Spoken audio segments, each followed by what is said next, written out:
This poem is called Holes. It's written for the prompt to write a narrative poem about a memory of a neighbor. I wasn't sure about recording it because when all's said and done, it's not my story to tell. But I'm the poet. Holes.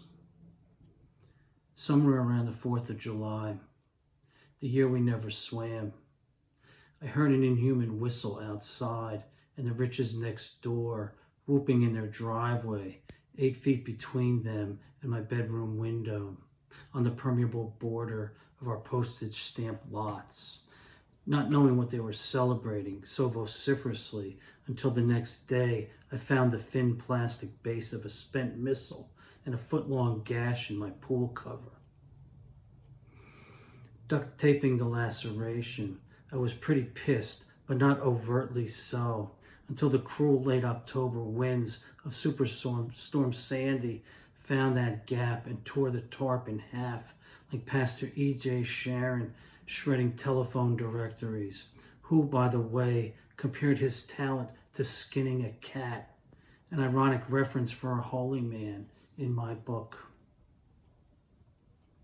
I held that dumb toy for 6 years on a garage shelf, bearing the grudge and a ragged hole of grievance ripped in my trivial heart, waiting for the right moment to vent my untamed wrath.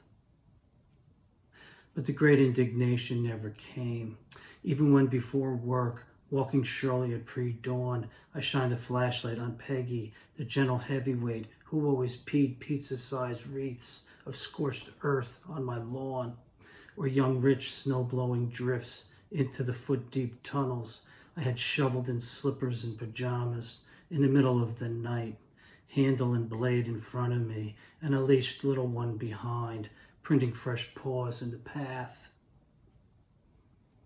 My final passive-aggressive plan was to leave the projectile on their porch when we moved out, but that plot point seemed utterly irrelevant the day we heard screaming and Big Rich breaking down the bathroom door, his son half on the floor and half in heaven, a home life in tatters, and the hole in a vein housing a demon naloxone couldn't slay twice.